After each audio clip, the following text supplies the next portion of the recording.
Good morning, everyone. It's my pleasure to welcome you to the Policy Learning Platform webinar, Cultural Heritage in Mountain Regions. My name is Astrid Severin, and I'm a thematic expert for environment and resource efficiency at the Interreg Europe Policy Learning Platform. I would also like to welcome my very knowledgeable and experienced colleagues, Elena Ferrario, who is the semantic manager of the Interreg Europe Policy Learning Platform, and Lotte van Meyl, our communication manager. So I will give the word right away to Lotte for some housekeeping rules.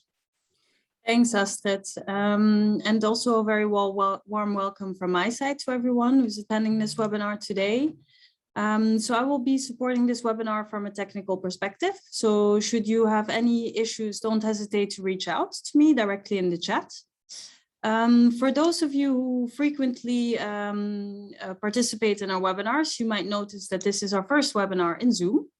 So this also comes with a few more options. So if you look at the bottom of your screen, we have a chat option where you can speak with all the participants here, the panelists. Should you have any knowledge, any links to share, you're free to do so. You can also post your questions there, should you want them to be public. If you want to really submit a private question to a specific speaker, you can also use our Q&A section. We will also be using a few polls throughout this webinar. You will see them come up. And last but not least, we also have the possibility to raise hands.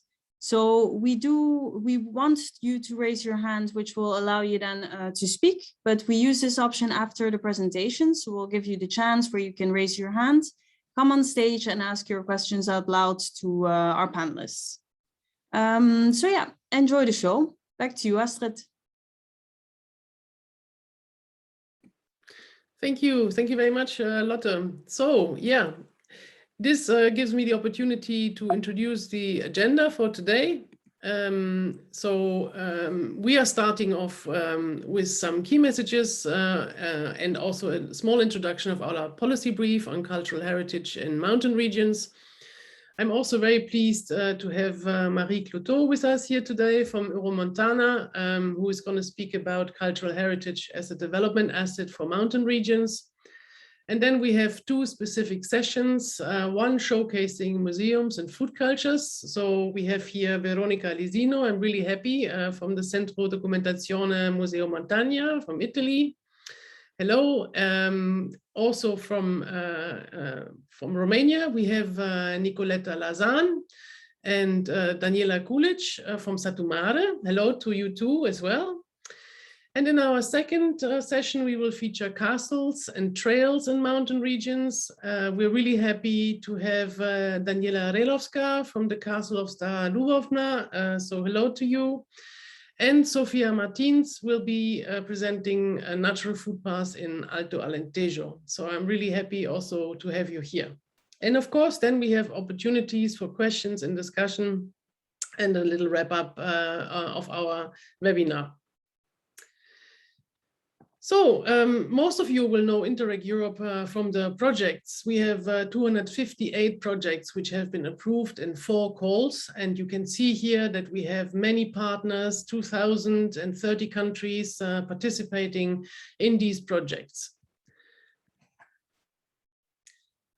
So the projects have been very busy and they have been very successful in introducing policy changes. As of September, we have had already 680 policy changes. And as you can see as well, they have almost a 6 times leverage effect in terms of funding that has been influenced.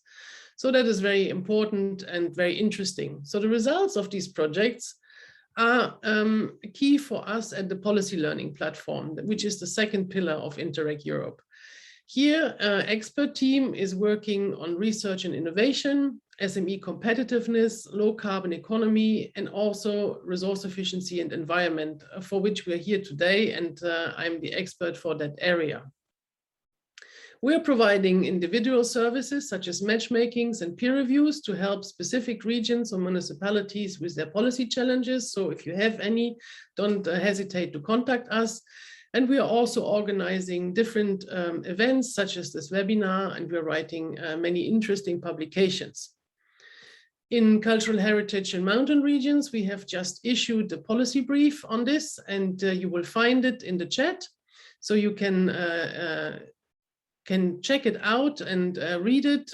We have interesting contributions from Euromontana, from the Finch and the Crinma projects, and we are also presenting the European policy context, EU financial support for the area, and so on. And the projects are all working within this European policy framework for cultural heritage. And of course, they respect the pillars which are put forward in this framework, which is inclusiveness, sustainability, resilience, innovation, and global partnerships. So using and managing the cultural heritage in mountain areas in a sustainable way is a key message of the European policy framework for cultural heritage. So in our policy brief, you will find many policy solutions that are focusing on this sustainability issues. You have solutions from 8 projects in our policy brief. They are focusing on museums, on castles, on thematic trails and food culture, and we hope you can get inspired. Today you will get a really interesting glimpse on that and with some of our good practices that we want to present.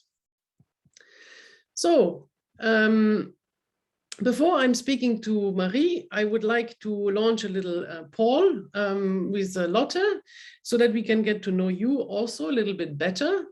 And the first is, of course, we would like to understand your background, where you're coming from. Are you from a regional local authority or European institution? Or you're representing a cultural institution such as a museum, a castle or fortress? You represent some businesses, NGOs, or you're coming from a completely other different background. So please vote now.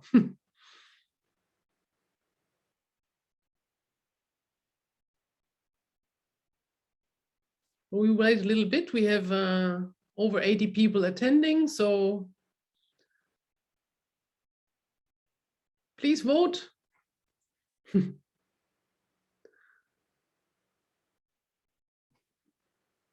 Okay, well, then I think we can close this first poll and have a look.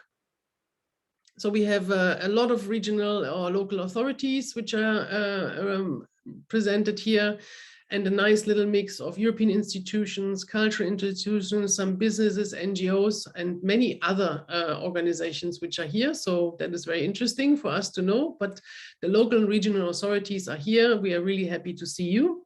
And please launch our second poll. We would like to find out what your interests are.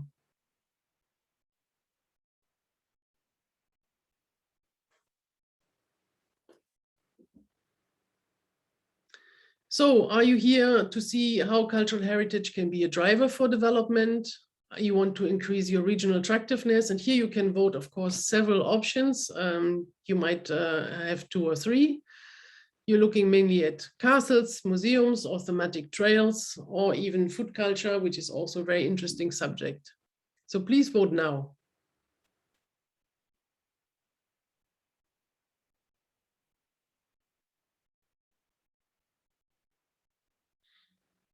So very good. We have, of course, a lot of interest in how cultural heritage can drive our development. And I think the interview with Marie in a second will give you already some hints to this. Everybody wants to increase the regional attractiveness, and we have interest in all of the different subjects that we are proposing today. So thank you very much for sharing this in the polls. We're really happy that you're in the right place. So without further ado, I'm going to speak now to Marie Cloteau from Euromontana, who has been working in the area of cultural heritage in mountain regions a lot. So Marie, let's try to speak first about the different many forms that cultural heritage actually can take. How would you define that? So cultural heritage includes obviously natural, built and archaeological sites, museums, monuments, artworks, historic cities. But even if this might be a bit less obvious, cultural heritage also includes agronomic, forestry and food practices, like the Alp Foodway project has shown, but also literary, musical, audiovisual and digital works, and the knowledge, practices and traditions of European citizens. And all this diversity is really important in my view.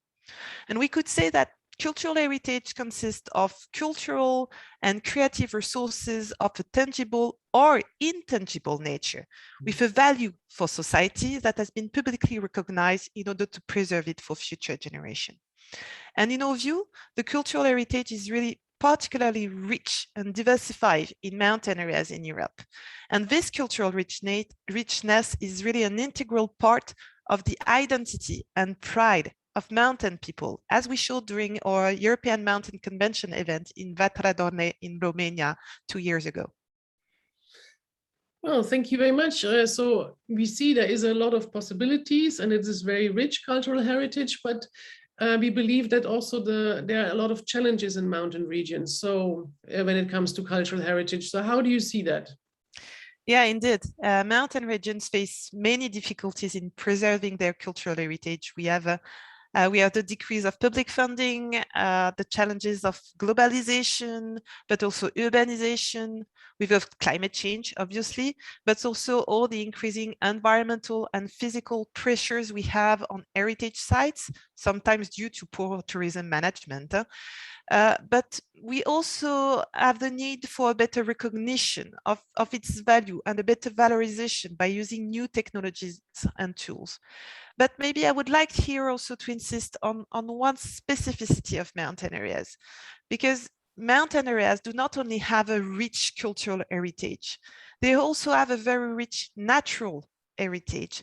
And many natural sites have cultural aspects, and physical, biological, or geological characteristics have influenced the lives of mountain people.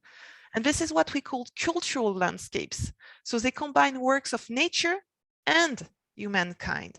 So they express a long and intimate relationship between peoples and their natural environment. And they reflect and reveal some specific techniques of land use and the great diversity of the interaction between humans and their environment. If we take pastoralism, for instance, this is a typical farming activity that influences the natural aspects of the mountain and which contributes to the biodiversity of mountain ecosystems, thanks to grasslands, for instance. And I just saw yesterday that Switzerland is trying to put a part of its pastoralism heritage into the UNESCO recognition. And so in the mountains, cultural and natural heritage are really intrinsically linked. And this makes it sometimes even more complicated to preserve and valorize. So yes, we have a lot of challenges, which you have very nicely laid out for us, but you also see natural and cultural heritage as drivers for socioeconomic development in mountain regions. So what are these opportunities? Why do you think that? Yeah, definitely, because cultural heritage, this is really an asset rooted in the territory, and in my sense, it's really synonymous with attractiveness and the future for our mountains. And in the face of today's globalization, cultural and natural heritage is one of the few resources with really the potential of the socioeconomic development directly linked to mountain areas, to their inhabitants, and to their way of life. This is a place-based resource that cannot be delocalized. So it can create more jobs, including in more remote areas, and it can increase the attractiveness of the mountains as a whole. And this rich cultural mountain heritage has also a very strong potential for innovation. This is really important also, because innovation can revitalize mountain areas. It can encourage the development of new entrepreneurial ideas, and it can also strengthen the attractiveness of mountain areas. And for instance, I think we will have some digitalization example a bit later on, but there was also another project, the REACH project, which was working on digital technology. And for them, this digital technology is disruptive, challenging. It has limitations, but this is really a driver of growth and of creation of new business models. It represents an enormous potential for the way that cultural heritage is curated, presented, digitalized, and shared.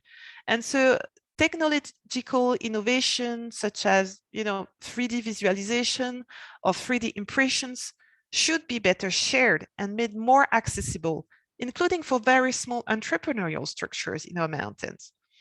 But of course, cultural heritage can be a real asset only if this is properly and sustainably exploited and developed.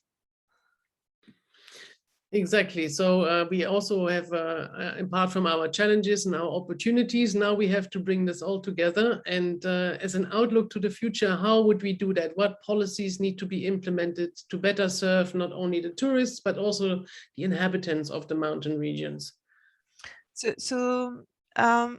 In my view, cultural heritage should be used really as, sorry, as a factor that emphasizes the integration and attractiveness to welcome new inhabitants, especially in depopulated mountains. I'm thinking of Spain, of Romania, but also to promote the transmission and the revitalization of cultural heritage through intergenerational dialogue and exchange programs between young and old, or between inhabitants of large urban areas and small villages, as it was done in the Balba initiative in Bulgaria, for instance.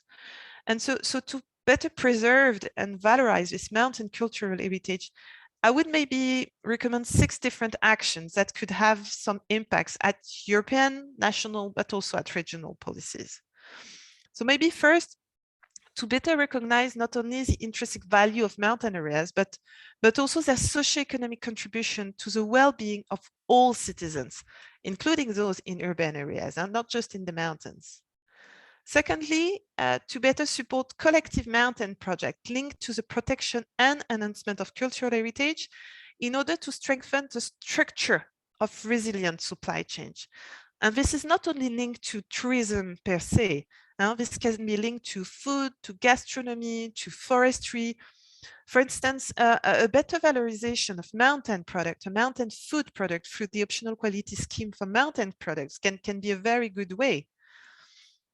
Then I would suggest also to better recognize this intrinsic link between cultural and natural heritage that we have in the mountains. It can be done through some specific recognition, like the biosphere reserves by UNESCO, and also the fact that Europe's cultural landscapes have been shaped by human activity, and in particular by agriculture and livestock farming. So the return also of some mountains to a state of wilderness would lead to the disappearance of this heritage and significant changes in this landscape. So this has to be treated carefully. Fourth, we need also to maintain an adequate level of funding to help preserve and better develop this place-specific resource, and thus create jobs, including in our remote mountains. And access to these funds, like the cohesion policy, but also EIFRD, for instance, must be simplified. We see a lot of progress in the coming programming period, but still, we have to simplify this also, that these funds can be acquired even by small structure, like small municipalities and associations. Fifth, we need also to strengthen the links between actors in research and innovation and stakeholders on the ground, so that innovation can be directly implemented to better preserve and valorize the cultural heritage. They shouldn't keep from 2 different parts, and they should really work together, because we should be able to better share technological innovation, such as this 3D visualization or 3D impression, and make them really more accessible. And finally, I would like to say that we should bring people living in urban and mountain areas closer together through better knowledge and sharing of mountain cultural heritage, to really better recognize the value of mountain cultural heritage for the society as a whole. And I really hope that also the event we do today can play a role in doing that. Thanks a lot. Well, thank you very much, Marie. I think that was a very nice summary also of 6 important points, not only looking at the attractiveness, but also at the well-being of our citizens, to strengthen the local supply chains, which I think is very important, to link natural and cultural heritage, which can bring a lot of innovation at these crossroads. To, of course, underpin everything with the adequate funding, to bring innovation and research together with the local stakeholders, and last but not least, to look at urban and rural communities, bring them closer together. I think that's not only a subject for mountain regions, but in general, a big task that has to be achieved. So thank you very much for sharing this with us. I think we have a question, Elena. Maybe we can allow this one question. Sure, we saw a hand raised by Isabel. Isabel, I think you can maybe switch on your camera and mic and well, say your question out loud.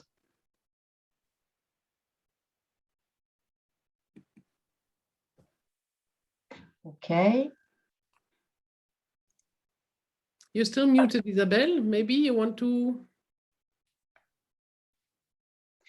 If not, we can maybe. Yeah, I think Isabel afterwards lowered her hand, so maybe she'll come back with another question later.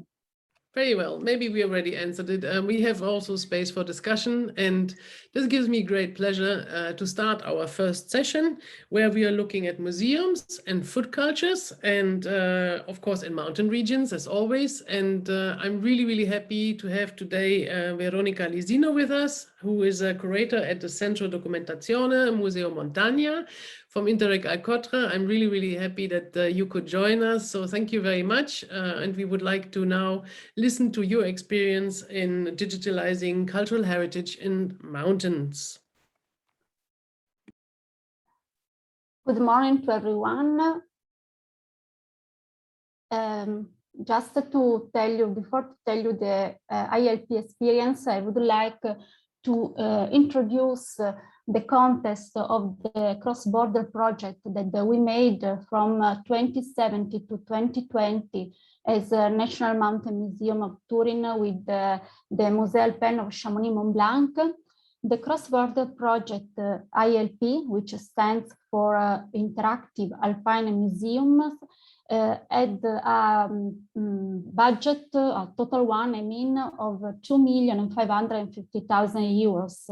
But the enhancement of the intangible heritage was the most consistent activity in terms of commitment and expense, which was over 600,000 euros to catalog and to digitize our heritage or part of it, and to make the web platform to share the two collections. So the goal of the project was to develop a new cultural tourism product with an impact on the Alpine territory, the French side and the Italian side of Mont Blanc, and on their towns united by the proximity to the Alps, but obviously with an extra push for Turin, whose Alpine tourism is not so developed that of Chamonix, of course. But in the recent years, Turin is selling itself more like than Turin and the Alps, up to the new definition of metropolitan city that brings together the two words of metropolitan and mountain to underline the importance of the mountains and the culture of mountains for Turin image and its ecosystem, not only touristic, I mean. Obviously, there were... Veronica, yeah. Veronica, can you put it? Can you put your presentation? Yes. Sorry. Sorry. Yes, of course. Sorry. Yes, there were some critical points and a lot of strength, fortunately.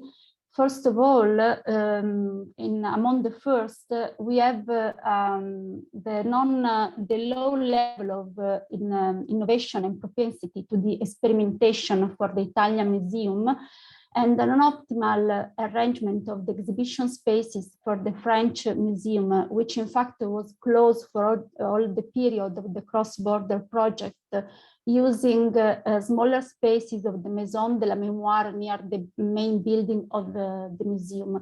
But on the other hand, at the same time, both museums had a lot of strength. First of all, the reputation and the recognition of their role in the protection and promotion of the mountain culture, and at the same time, the richness of the collection and the thematic specificity. So the aim of the project was to increase sustainable tourism in the Alcotra area, the creation of an integrated system of knowledge of the cultural heritage and an instrument for its protection to keep it safe, the material, and the development of the tourism marketing and digital tourism products of cultural heritage. So the idea was, and here the title of the project, Interactive Alpine Museum Returns, to promote the culture of the mountain as heritage through the use of innovative technologies. In addition to the web platform that we made, we use, for example, geolocation data on our Clavis catalog, 3D modeling, and 360 degrees technology to obtain the panoramic photos of the objects in the collection. So the main common action were the implementation of a digital platform for the consultation of a significant part of the heritage, conceived to extend accessibility to large audience and diversified in an innovative and simplified key. Now let's see together the main goals of the we fixed to achieve the final one, of which the most important was to create a storytelling of the mountain as rich and varied as possible through an attractive, intuitive, and easy to navigate platform created for the mountain, for the public, and as well for operators in the sector. I mean mountain guides, mountain art managers, hoteliers, etc. Also through the vast network of Italian Alpine Club, of which the Mountain Museum of Turin depends. And also to expand the audience of users and interest in new groups of visitors, especially young people, through the access to the collections and discovery of documents and objects of historical and artistic value, supported by the new technologies such as games or customized pets. We made a lot of activities in these 3 years, and as I said, I told you before, the most of this was the catalog and digitization of about 30,000 items in different materials, so graphic, audiovisual, product, manufacture, and something like that, publishing on the online catalogs. And the other activities were the three cross-border exhibition, of which a customized digital project was created each time, one different for every exhibition or every different exhibition. The improvements to the storage areas by means of a barcode system that allowed to computerized management of the structure. And so the storage became an integral part of the new digital museums, favoring the full use of all documentation. And the last one, but the most important, was the creation of an integrated digital archive with innovative 3 languages web platform called Mountain Museums, capable of collecting information from different museums and their catalogs. At this moment, Clavis for the Italian museum and Micromusée for the French one, and returning the multi-level value of the heritage, ecological, social, cultural, and historical, and its evolution. As I told you before, all the activities that we made were supported by an important cataloging work aimed to contribute to the creation of the large digital database on the mountain that we can see later in a few minutes. And the results of this practice and this process, the first of all was the web platform Mountain Museum that can collect in one container many mountain collections, and it can be joined by the other mountain museums. So the platform is open and implementable by other catalogs and other museums. And in fact, as IM Alliance, which is a network that we founded in 2015 with other mountain museums, we are working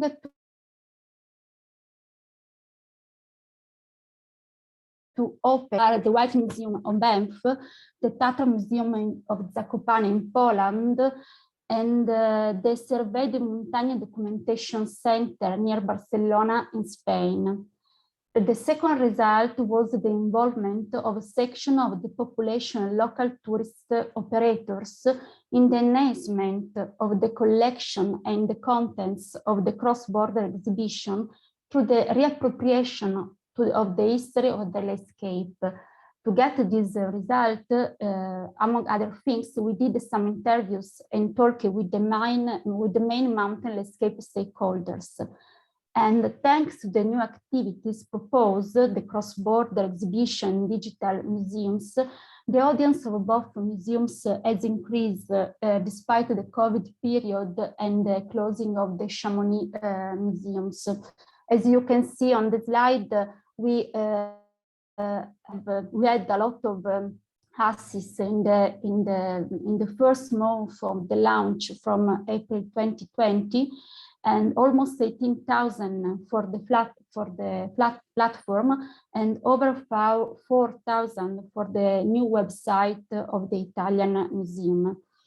And so I think we did a true virtual museum, but fully integrated with the physical one, because I think it's important to maintain the link with the virtual and reality, and which will allow to access to a great variety of culture products. We can see together step by step all the activity that we made to get these results. And after, as I told you before, after cataloging digitization of all this stuff that we selected as a representative of the museum's collection on the Western Alps, we chose the material through which to tell the Alps as a cultural heritage, because we selected it in order to have variety of collections, extensive chronology, and highlights in the narration on the Western Alps, but not only, because in my opinion, it's important to think of documents not only as historical information, but also as a representation of the evolution of the data, and therefore of the interest today for the cultural landscape that we are describing. So we chose more than 30 taxonomies that you can see below in this part of the slide, which identify the Alps territory and its history for us. These taxonomies are based on the understanding of both the history and the current condition of the landscape, and they represent the collection of both museums. The main one are related to people, ways, places, and activities, and every main gallery has a lot of sub-galleries to create a very branched tree in which go through and to get lost pleasantly, to show the richness and the diversity of the mountain culture heritage, with a strong link with the territory and sorry. So the second action was... Veronica, it's only 2 minutes left, please. Yes. Yes, okay. Was the creation of a simple and intuitive platform with the easy search engine with the title, author, and keyword, because it's important to do a simple way to show the information and the heritage. Number 3 was the involvement of the audience with the possibility of creating their own thematic paths through the galleries and the interactive games for younger audience. The last one was telling the collection Alpine heritage through virtual tours to the exhibition and the interaction of games to acquire, give new knowledge about the shared heritage through play and fun. So the YARP project was a big opportunity to share also skills and resources with the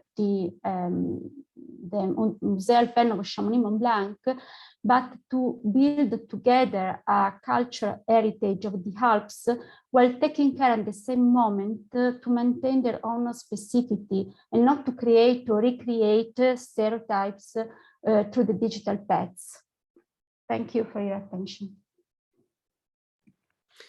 Thank you very much, Veronica. Thank you for presenting this impressive experience, your work on 30,000 items. I think it's an enormous amount of work that has been happening here.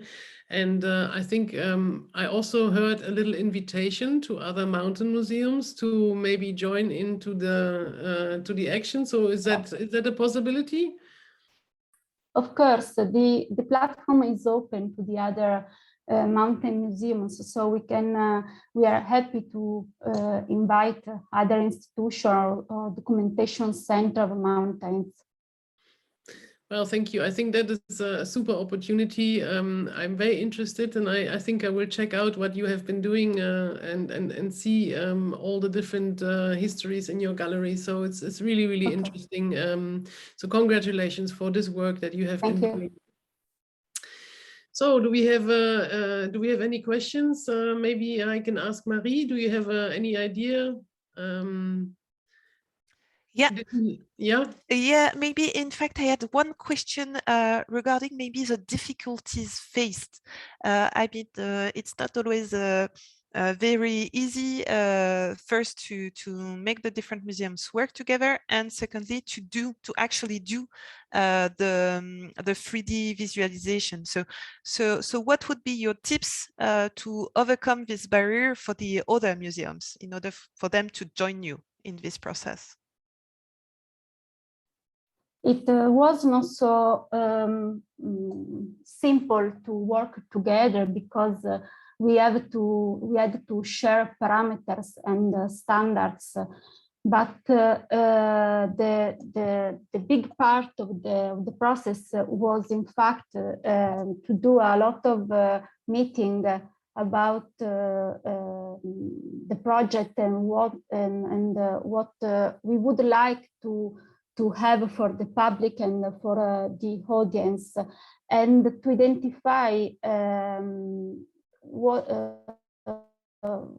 what is for us, for my museum and the other one, the Musée Alpin of Chamonix, which theme identified the Western Alps for us and for the other people, for the audience. So we did a lot of interviews and talked to the main stakeholders, alpine landscape stakeholders, to understand what are the Western Alps for the people, local people, but not only. Well, thank you very much. And also, this is the other impressive part, not only the amount of items that you catalogized and classified, that you have been bringing together all these people under one head.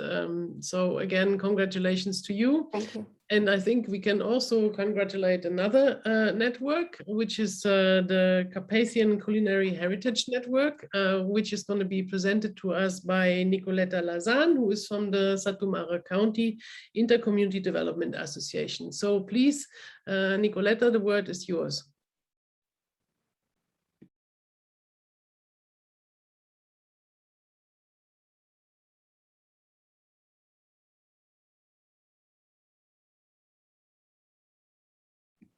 I forgot to unmute myself. Hello, you can hear me? Yes, go back in presentation mode, please. Okay, yes, just a second. Perfect. Yes. Okay, so hello everyone. Together with my colleague, Daniela Kulik from the Chamber of Commerce, Industry and Agriculture, we are actually going to present their project, Carpathian Culinary Heritage Network, which has been implemented by the Chamber of Commerce, but which has been presented by our project EPICA, implemented through Interreg, as a best practice. The project Carpathian Culinary Heritage Network has been funded by the European Union within the framework of the Hungary, Slovakia, Romania, Ukraine Cross-Border Cooperation Program 2007-2013, and it had a total value of 475,000 euro, out of which 421,000 euro was EU funding. The project was implemented in the period April 2012 to end of March 2014. Here we can see the great number of partners which have been involved in the project. The Tourism Association of Ivano-Frankivsk region from Ukraine, the Executive Committee of the Ivano-Frankivsk City Council, still from Ukraine, Ecological Association Romania, our colleagues from the Satu Mare Chamber of Commerce, Industry and Agriculture, the COSIT Office of Chambers and Commerce and Industry from Slovakia. We have the Samos Bazar Association from Hungary, Ivano-Frankivsk Regional State Administration, and other two partners from Sweden and Romania. Here we can see that actually the project really touches the border of all four countries which are supposed to be financed from this program. The project had as an overall objective to conserve and popularize the role and range of different traditional Carpathian food products and cuisine as a catalyst for sustainable regional development and the preservation of local cultural heritage. Our colleagues from the Satu Mare Chamber of Commerce have started their project trying to answer to these specific problems which they have identified.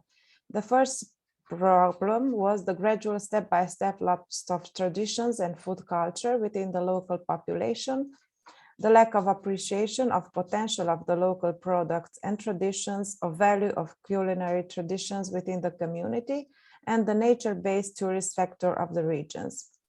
Also, the second problem was the poor variety of community-based tourist products to generate more visitors and also visitor spendings, which is very important.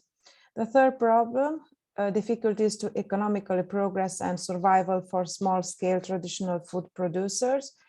Namely, they lack customers, local, but also outside customers, lack of management and marketing skill, but also a lack of recognition of their important role for maintaining these traditions.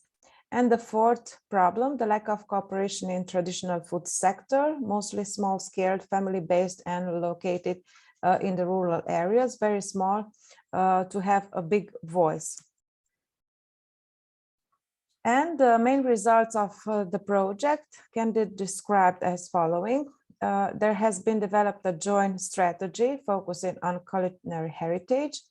Also a logo and a brand identity have been developed. During the project implementation, there have been organized 1 international and 3 regional festivals, all focusing on culinary. 4 national cross-border tour package related to the national heritage and heritage trade have been developed. Also, there has been a promotion film, leaflets, brochure, maps promoting the traditional culture of the target regions and countries. 7 big and 9 smaller joint cross-border events were held during the project lifetime. And as a result, also 220 people were directly involved in all of these activities, which had a cross-border character. Here we can see some photos from the festivals organized during the project implementation. We can see food, but also we can see other traditions, like for example, the dolls, which are made in Vas area of our county. And here is another festival, this time organized in Romania. And what is the potential for transfer? Because we are all interested in this webinar. Can we implement this project and what are the main good positive results that it can bring? So first of all, the project preparation activities have all been built on joint development, implementation, staffing and financing between the 4 countries. The project has strengthened the cross-border cooperation. About 40 businesses were linked under the cross-border trail tour package. New cross-border cooperation and sales opportunities have been opened for small and medium-sized enterprises through the Culinary Heritage Network project and its facilities developed by the project. The cross-border culinary festival has showed that it is an excellent opportunity to introduce neighbor country handicrafts, local food, but also other elements of culture, such as dances, songs, art, culinary heritage, and so on.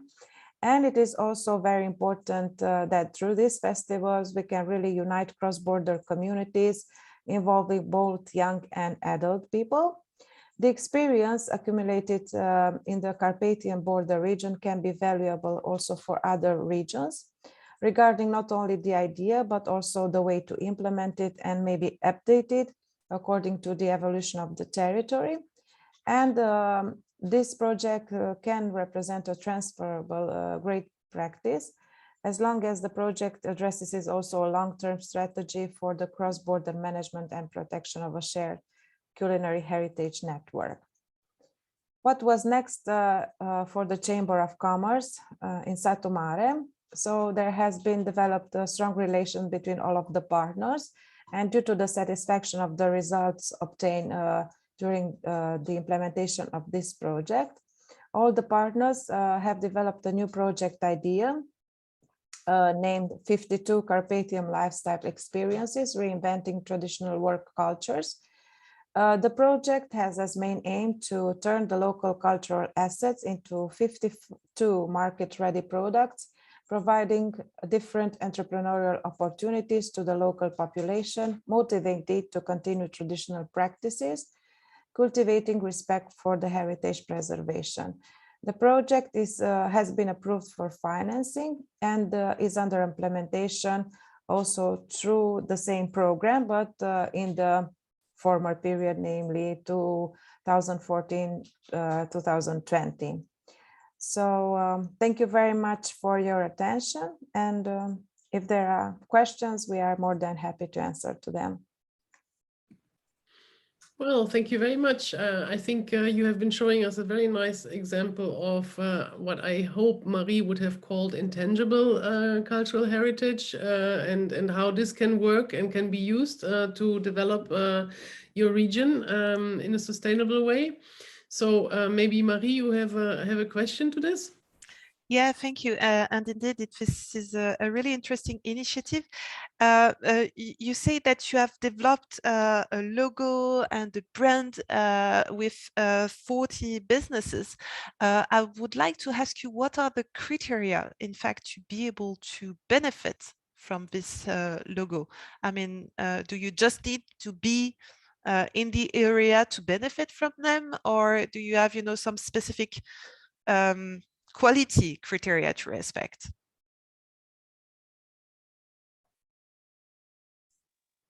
Hello everyone. Maybe hello everyone. Maybe I can answer at this question, at least in part. At the moment where the logo was developed, of course there was a contest of logo design and so. And then criteria were established based on experience of Swedish Association of Cultural Heritage Network previously, which were known by our Ukrainian partners. And of course, members had to fulfill several conditions, not all of them the same conditions. It was somehow depending on the main activity field, but they had to, for instance, use local products, only natural origin products.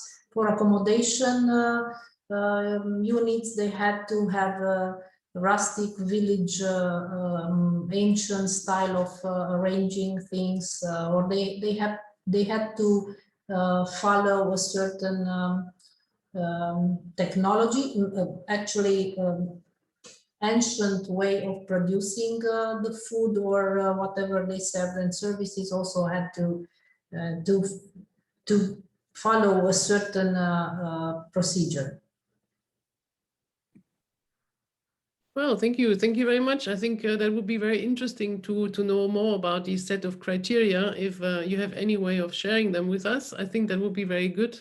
So other people can also learn how you did that, as you have learned from the Swedish example. That would be really good. I also have a question to you. So what is with the network today? The project was closed, I guess, and now is it continued? Did you create a specific entity for this, or how is it being continued? Well, actually, that was, I think, the most sensitive part of this networking idea to continue, because we should have had a tax for entering the network in order to make it function in the future as well. And it was very difficult because our target were mainly small-based farms or households or something like this, and they were not actually able to pay any fee at all. So we just created this network. We offered them specific, very small support in, for instance, signs or platers, or for local food producers, there were some cups or plates or something like this. And they are, some of them are continuing to use that and to show that as a part of the network. They keep the signs in front of their I don't know, accommodation or production facilities, and they are using it as a network, but is not a network in the formal and organizational way of functioning, regretfully. But we still consider them as member of this network, and we actually invited them to come in our ongoing projects, because they were very proud of using the network as a promotional way. Very good. Thank you very much, Daniela, for explaining this. Of course, I would say from far away, I would say it would be great to continue the network in one way or another, and to find some possibilities to do so that also new actors can join from time to time. But okay, at least you have already established the criteria, and you're working together. So this sounds very good. So we have any more questions, Elena, from the audience to our two speakers? Moment. Thank you. Thank you, Elena. So this gives me now the opportunity to go to our next part of the session, where we are going to look at features. We will feature castles and mountain trails. Excuse me. So we have the opportunity today to listen to a castle in Slovakia, which is a barrier-free castle. And I would ask Daniela Rilovska to present the castle of Stara Lubovna to us. So please, go ahead. Hi, everyone. I'm going to talk not only about the but about our museum as well, because we don't know.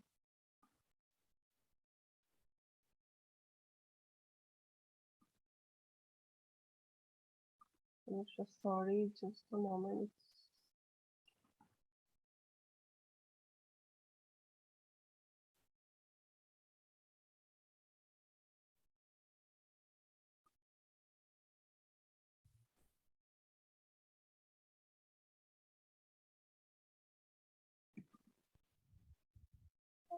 Well, I think, Daniela, we will use our fallback option and ask Lotte if you can please share the slides for Daniela.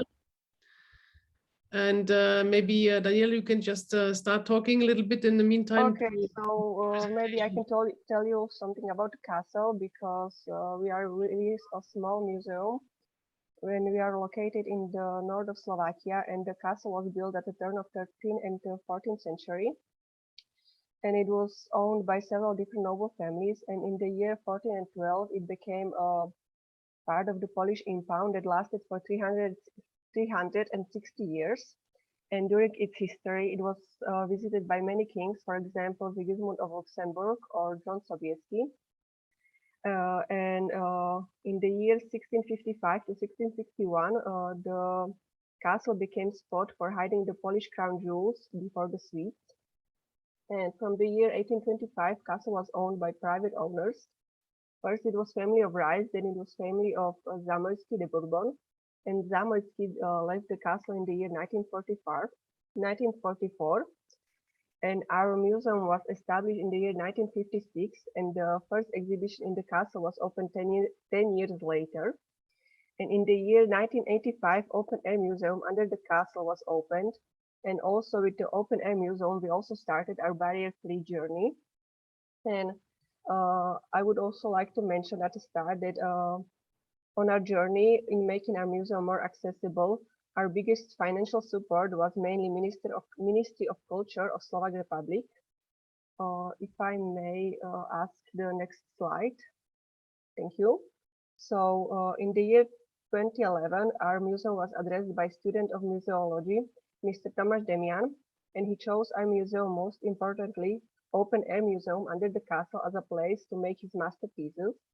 And the name of this thesis was Guideline for the Blind in the Open Air Museum below the Lubovňa Castle. Mr. Demian suggested a gradual opening of the open air museum under the Lubovňa Castle for the needs of the blind and partially sighted. The concept of making the exhibition more available was set on 4 main pillars. The first one was creating a guideline for movement through the defined space in the open air museum. Thanks to it, visitors can move around the space independently. The second was processing of printed text guide containing information in Braille on accessible objects in open air museum. These texts are available at the card desk for free loan. The third one was creation of tactile 3D models that you can see in the slide. These 3D models of selected objects on a reduced scale. The models also include the description in Braille informing about the name of the objects, and these models are also part of the guideline. And the fourth one was compilation of haptic exposition located in a selected building, which is included in the tour and contains a selection of objects of common use presented in individual dwellings in the open air museum. And in the year 2018, thanks to the Visegrad Fund and other non-profit organization, we prepared an audio descriptive guide in the Church of St. Michael the Archangel in the open air museum, and the guide is in the form of a book. You can see it in the fourth picture at the bottom. Visitors are introduced thanks to tactile version of the exterior architecture of the wooden temple and its interior decoration, especially the iconostasis and free icons decorating the nave of the temple. The book is supplemented by audio interpretation. Can I ask for the next slide? Thank you. So thanks to great reception on the open air museum, we continued to make our castle more accessible for visually impaired people and the blind. So in the 2012, thanks to the grant system of Ministry of Culture of Slovak Republic, specifically it was Program 6, Culture of Disadvantaged Groups, we started to make the castle more accessible. First, we created and printed guide to the Lubovňa Castle in Braille that was supplemented by relief pictures of selected exhibits of the castle. The guide is also, as in the open air museum, available at the card desk, and describes the brief history of Lubovňa Castle and its most interesting parts. And in the castle, we also follow the 4 main pillars that I already mentioned, and that were established in the 2012 with the open air museum, and that was the guideline. And this guideline, because the castle is on the hill, follows path from the parking lot under the castle to the first courtyard, through the courtyard, and to the haptic exposition that is lapidary. The second was we made a model of the castle with a description of objects in Braille, made of bronze in a scale of 1 to 200. And for the production of the model participated our museum, Military Forest, and Civic Association of Friends of Lubovňa Castle. And the third one was we made an exhibition lapidary, the space of permanent exhibition with presentation of stone artifacts, informing about the architectural development of the Lubovňa Castle, which visitors can get to know in a tactile way.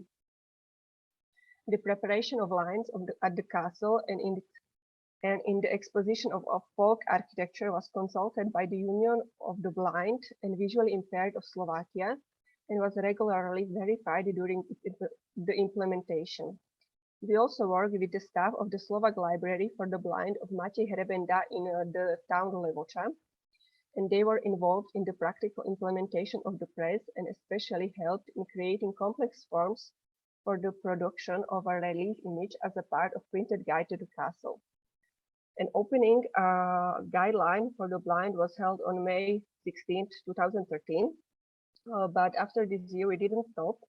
And in the 2020, we also opened a new exhibition in the castle.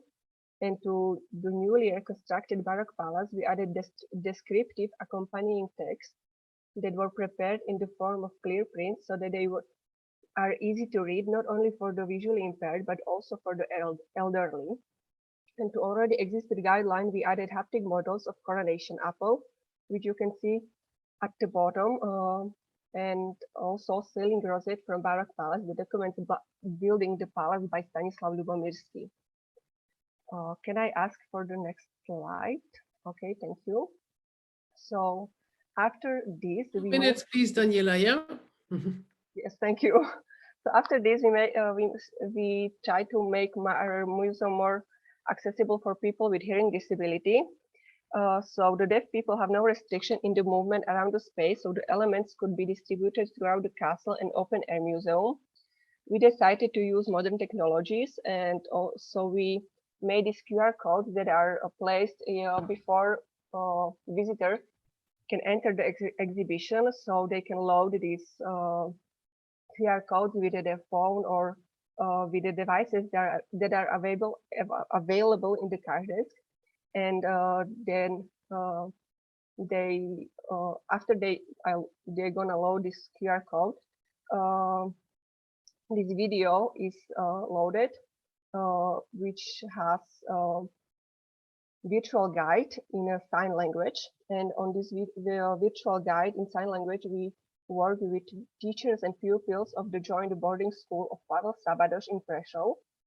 And after we made castle accessible for the deaf, we continued in open air museum. And I have to say that after this joint boarding school of Pavel Sabados in Prešov, especially the pupils, formed a group, and they currently have a firm that we are working right now for the virtual guide for the newly opened Baroque Palace, as I said. And can I ask for the next slide? Yes, and please conclude, yeah? Yes, it's gonna be the last one, I promise. And so for our last activities on our part for disadvantaged groups of the population, we made our open air museum more accessible for people with autism or other mental disabilities. So that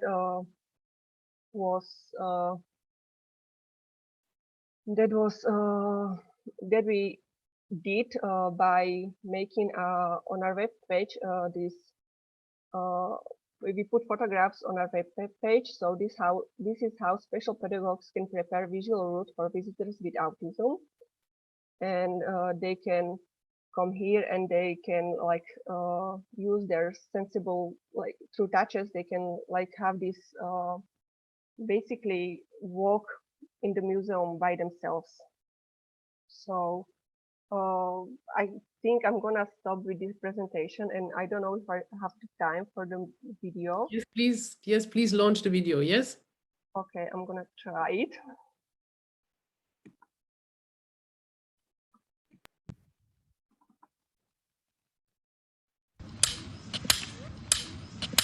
Fúha. Do kopca je to fúška, no 10-ročná Emka žiari šťastím. 1553. To vtedy ani moja prababka nežila. Brajlovo písmo na hrade, prvý a hneď dokonalý zážitok. Čítaš parádne. Ale prosím. Jasné. Jej ruky vidia aj historické kúsky. Čo je toto? Tu v strede je štít. Toto by som možno spoznala. Potom to doma skúsim nakresliť. Pochybujem, že sa mi to podarí. Naozaj veľký deň to bol aj pre jej spolužiakov. Tu je väža. Dobre, no super. Toto je čo? Kaponka. Zaprášené ruky rovná sa menší cit v končekoch prstov. Aj na takýto detail ale na hrade mysleli. Preto tu boli tie servítky, aby si po týchto tabuľách ich ohmataní tie ruky utreli a znova pokračovali v čítaní brajlového písma. Po výlete Emka hneď telefonuje mame s otázkou, či sa nemôžu presťahovať na hrad. Super bolo, je to dobre urobené. Vcítiť sa do kože nevidiacich, zistiť, ako fungujú vodiace lišty. Tak to si mohli vyskúšať ostatní návštevníci. Ja mám palicu. Myslím si, že mám aj tvoju. Podávam ti. Tu je múr. podobne búrajú bariéry aj v skanzene pod hradom. Vraj nebolo nad čím váhať. Myslím si, že oni si to tiež zaslúžia, je to naše kultúrne dedičstvo všetkých. No a jeden odvážny nápad strieda druhý. Na hrade už rozmýšľajú nad tým, ako ho priblížiť aj nepočujúcim návštevníkom. Marek Vnenčák, televízia Markíz. So thank you for attention. Well, thank you very much, Daniela, also for sharing the video. I think it is a very good visualization of what you have been doing, and also an excellent idea for people that can actually see to try out what is happening. So maybe we have some questions to you. Can I ask if Gregos first is here with us? Oh, hello. We start maybe seeing you.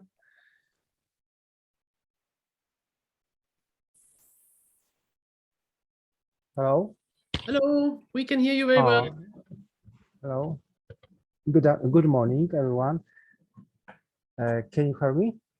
Yes, we can hear you very well. Yes. Okay. Thank you very much. It's very interesting presentations made about all of you, and especially for Daniela, which is very close to me because Daniela is representing the museum, which is a stakeholder of our Klima project. And one of the topic of our project was also creating a space for the disabled persons, for disabled people. And I would like also to share my experience devoted to the other project which was conducted, which was implemented within the cross-border Poland-Slovakia program. This project is open museums, and this project was devoted to the open the mountain museums for the people with other disabilities, not only physical disabilities but also mental, connected with a lot of senses, also for aged people and for young people. So this project, if you are interested in the outputs of this project, I will share some information about this one. And also I would like to thank you for all the speakers, because all the presentations made today was well, very interesting and inspiring, especially for me and for us. Thank you very much. Yeah, thank you, Gregos. Maybe you can share also what you have in your other project in the link, and so we can listen to it. So thank you very much for this. And Marie, do you have a question to Daniela? Yeah, maybe. Thanks, Daniela. This is indeed really interesting to focus on disadvantaged people and blind and deaf, and this is really innovative. But I would like also maybe to ask you about accessibility for all. Here, I'm not necessarily speaking of people with a specific disability, but you know, more and more we've got senior tourism, but also families with very young children. And in order to have accessibility for all of them, we need also sometimes specific features or specific things, you know, like just thinking of specific bench in order for them to lie down and so on. So have you thought also about this, about trying also to increase your accessibility for all? So I have to say that we have our castle is on the hill. It's quite a big hill, but the hill is also like to the castle. There is asphalt roof, so basically the elderly or families with stroller can easily get to the castle and can easily view the castle, especially the lowered castle, because the tower is not really accessible, and it's not really easy for us to make it more accessible. But I have to say, because the seniors or elderly people also have a chance for sitting to the castle, because we have benches like strategically moved around the castle, and also open air museum, so they can like rest and get a new energy, I would say. Thank you, Daniela. Elena, do we have a question maybe, yeah? Yes, we have a question in the Q&A spot coming from Katarina, asking whether all these measures that are, of course, put in place for disabled people represent always only a cost. Obviously, I mean, they have a cost, or are they also sustainable themselves? So they can also, you know, pay for themselves, be sustainable budget-wise. So we are trying to make them like we are trying to taking care of them, so we don't have to like replace them. But the weather doesn't play in our favor, so we have to like renew them like every 5 years or so. So especially the blind can have an easier way. We in the past year we actually renovated our the tablets like that was in the guideline in Braille, because they weren't so easily read in the past years. So it's more costly, but I would say that it's effective for the wider public. Among the participants or the panelists, if you have other initiatives where you see that such possible measures that are also implemented somewhere else do also do represent a sustainable opportunity, then please share in the chat, for instance. Astrid, back to you. Thank you, Elena. Yes. Well, I think we have had a very aspiring example as well to increase the accessibility and also to raise the point of not only working with disabled persons, but also to make it more accessible for elderly and other groups. So I think that is an excellent idea. With that, I would like to give the word to Sophia, who is going to speak to us now about a trail. There was a lot of interest in thematic trails at the beginning of in our polls. So here you go. That will be of interest to a lot of our listeners. Thank you so much. Hello, just sharing my presentation. It's everything okay, Astrid? Yeah, okay. So hello, thank you for the opportunity to present this good practice that it was developed by the intermunicipality community of Alto Alentejo, and is a good practice identified for RAMSAT project in which CIMA is the lead partner. So in terms of Alentejo Feel Nature, is the name of the project, and it was developed taking in consideration the nature tourism of the region, and intends to promote this type of tourism, and also to promote its protection, since it integrates protected areas and Natura 2000 network sites. Also, the Alentejo Feel Nature project intends also to support the valorization and the increase of the offer, namely in what regards cycling, pedestrian and spiritual paths, in order to contribute to the international communication and dissemination position of the region, in order to show the region as a competitive destination for the practice of this type of activities. In terms of the main objectives of this project, we can identify to strengthening the mobility, to valuing the territory, to aggregate the communities, and in this aggregating the community, we have to take in consideration that in Alto Alentejo region there are several municipalities that integrate the intermunicipality community. So we want to integrate all the communities of the region, also to consolidate a very good network.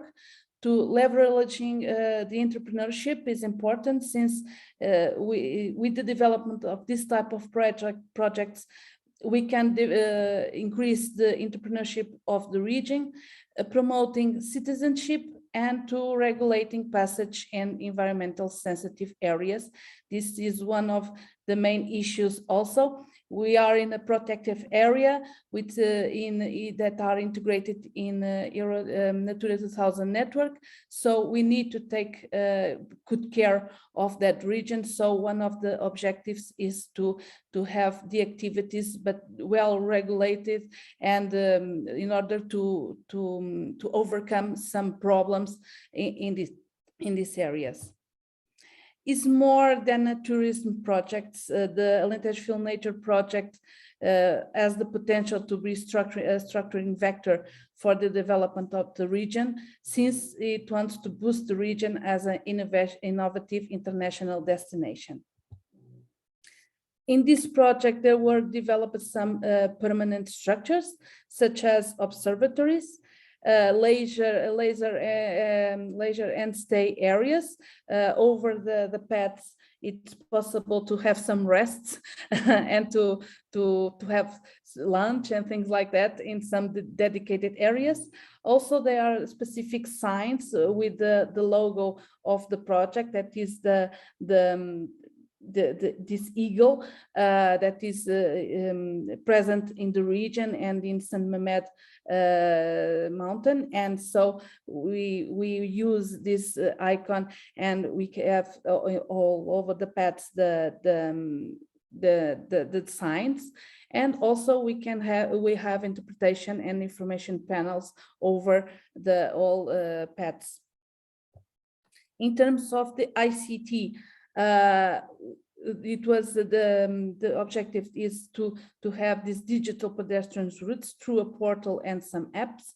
Also to have the data collection for the analysis of the tourist flow on the routes through sensors, apps, and social networks. Also to have an integrated resources to attract tourism flows that generate economic activity, and to have accessible routes to tourism with special needs, with audio guides, video with sign language. Also in terms of these accessible routes to tourism, we have specific equipment to some tourists that or visitants that don't have the same, but they have some mobility issues. So we have equipment to transport them in order so they can also have these routes performed. In terms of partners, we have all the intermunicipality community municipalities that make part of the intermunicipality community. They are partners, but for this development of this type of project, we need more partners than that. So we have the National Conservation Institute, also the Regional Development Coordination Commission, also the Tourist Board also are partners among several others. And this is not possible to implement a project like this without several partners to be with us and to be part of it. In terms of the resources, it has some resources that are needed. In terms of investment, the investment is around 1 million euros. In terms of financial, this type of project needs the financial of national and regional programs. And due to that, this project was integrated in the InMotion strategy, that is a regional program that include this project in their strategy. Also, a lot of human resources are needed, and some external services like for the maintenance, for the presence events, for communication, and so on, are also needed. The main challenge that it was faced with the implementation of this project since its beginning was to create a project that allowed the opening of an inland region to less explore tourist aspects.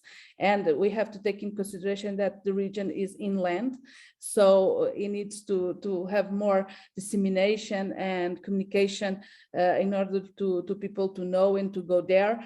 Also to have the support of public institutions. And another challenge is to find some funding to overcome the high investment that was needed. In terms of the evidence of success of this project, we have 41 routes duly signposted and with a total of 650 kilometers, allowing travels in total autonomy and security and with the support of the ICT tools. This project was awarded in 2016 in the Natural Point PT award. It received an award. Also, it was identified as one of the national anchors line for the practice of walking by the Portuguese Tourism Authority. And also we developed the brand Alentejo Feel Nature. This brand was created, so it was the project is continuing, is not stopping. Every year CIMA wants to do more, and now they have a brand to continue working on this project. And that's it. If you have any questions, feel free to ask. And thank you again for the opportunity to be here presenting this project and this good practice. Well, thank you very much, Sophia. Also, congratulations to you. 615 kilometers of trails, all signposted and so on. It's a monumental task. So well done. And we have also seen that the branding has been playing an important role, and the partners that you have been bringing together. So well done to Alentejo. So Marie, maybe you have also questions to Sophia. Yeah, thank you. Indeed, very, very interesting initiative. You are referring to partners, and in fact, you mentioned especially institutional partners. But in order to do that, as you said, you need also communication, dissemination, and I assume also with this local brand you have developed, you are also involved in private partners. So my question is more on these private partners. How have you achieved to involve them, to make them, I would say, part of the journey, yeah? to help them also to bring you some tourists and to work with them? Yes, the main partners are institutional and public partners. In terms of the private, with the creation of the brand, we want to bring to the project more partners, and so private partners have knowledge of it and wants to integrate some specific with some routes. They can give some assistance, and for instance, you have places that is not only natural, it's cultural also. So we bring the private to the project so that they can also, with the brand, they integrated using the brand of Alentejo Feel Nature, that can show also their potential and things like that. But the brand, it wants to do that, exactly that, to integrate all the partners in one project, on one big regional project, and to use the brand to overcome some constraints.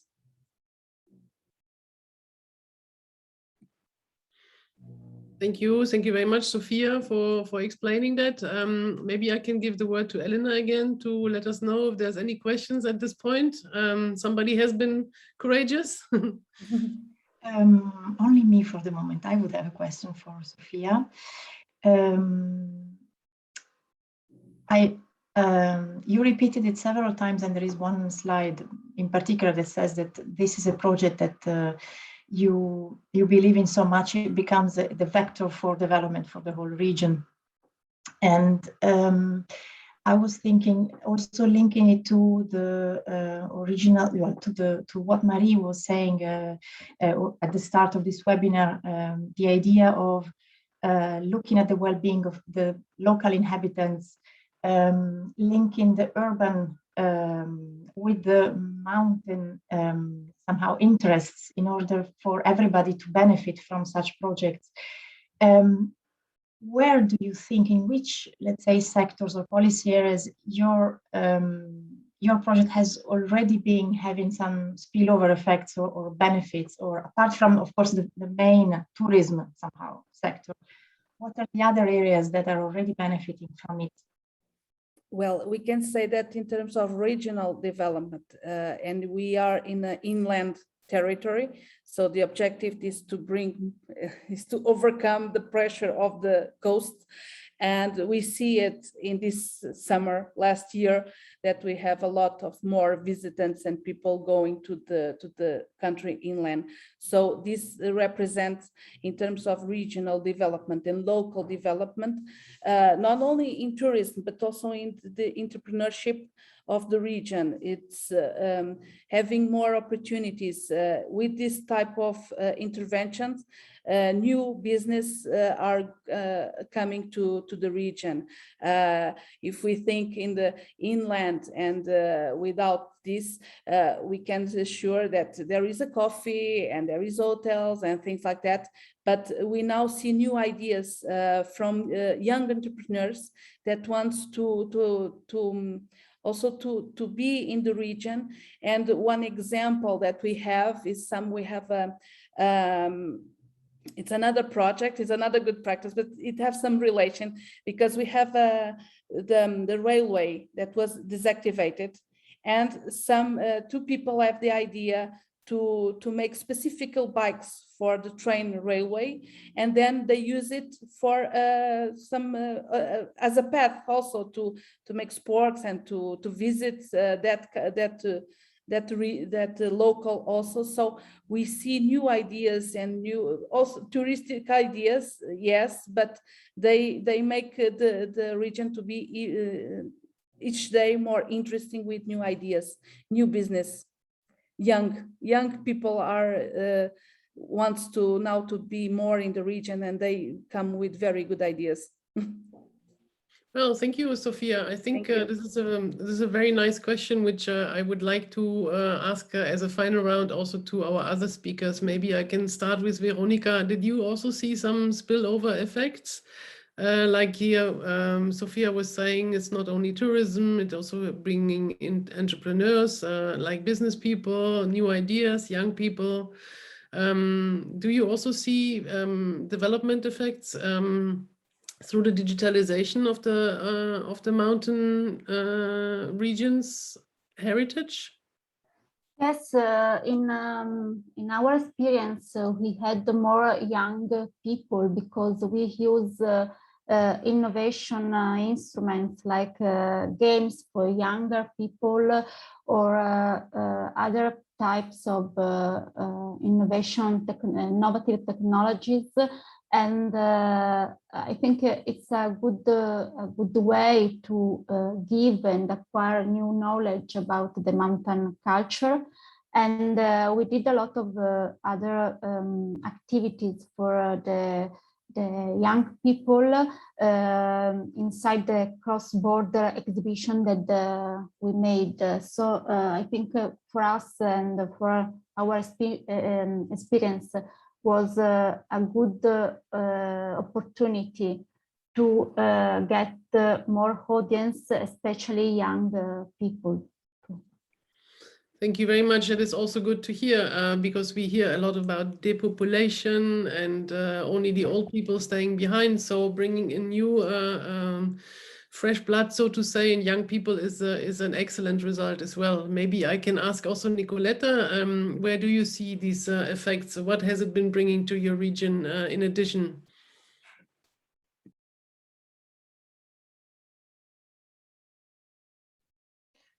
I think that culinary heritage is only at its beginning, let's say, to be discovered here in the eastern part of Europe, and has a lot of potential.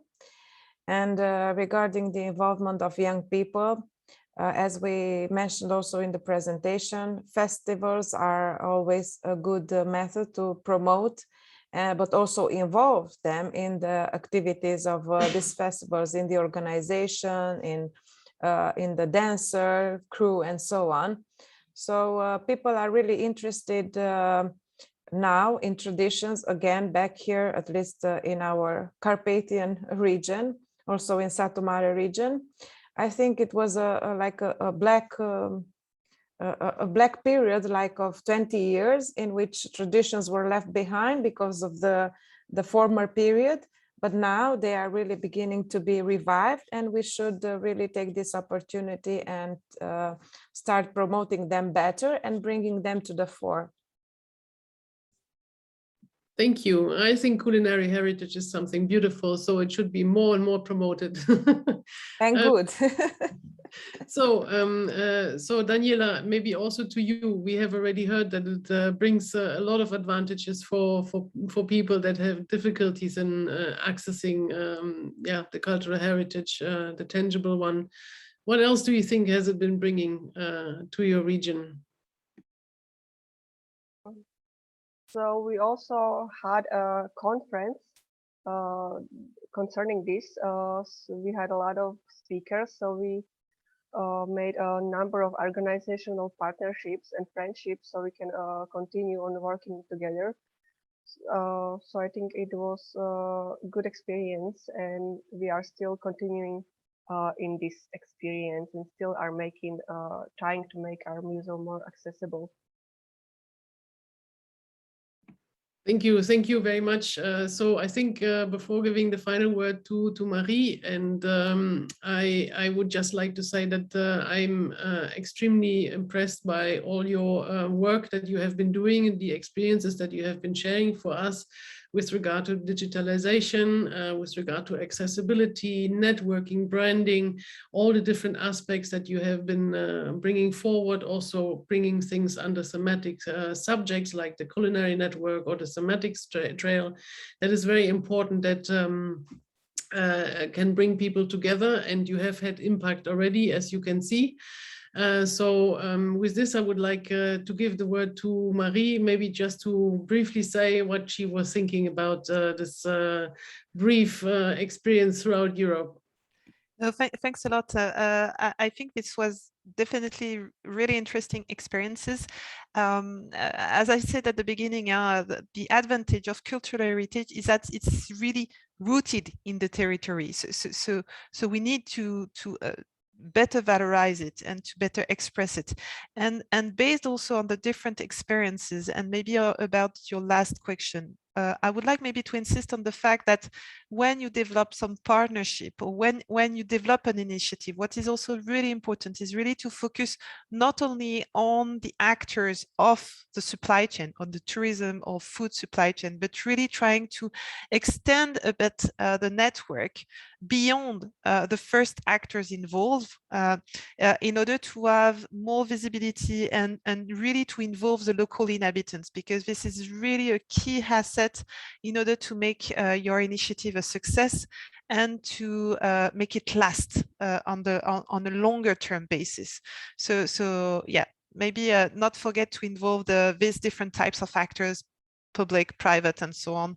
And I wish all of you good luck with your very interesting initiatives. Thanks. Well, thank you very much also for your final words, Marie. I would just like to say thank you to all of you, especially to you, Marie, for preparing everything, for our speakers for sharing this with us, and to my colleagues for working so hard on trying to master our technology as well. Please don't hesitate to contact us, or if we haven't been able to answer your questions, to still post it in the chat so we can get back to you in writing. I'm looking forward to next week's peer review on reviving the fortress belt around the city of Antwerp, where we're having a very nice discussion on another cultural heritage topic.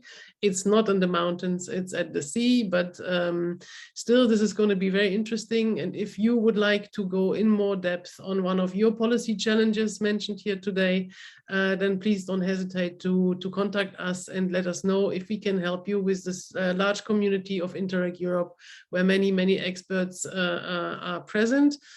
And lastly, please don't hesitate to have a look at the policy brief. There's many more examples mentioned there. And fill in the survey for us. We're always happy for feedback and for maybe other subjects that we can cover in our webinars or in other services that we can deliver. So thanks a lot to everyone, and I hope you got inspired. All the best, and see you at one of our next webinars. Bye-bye. Bye.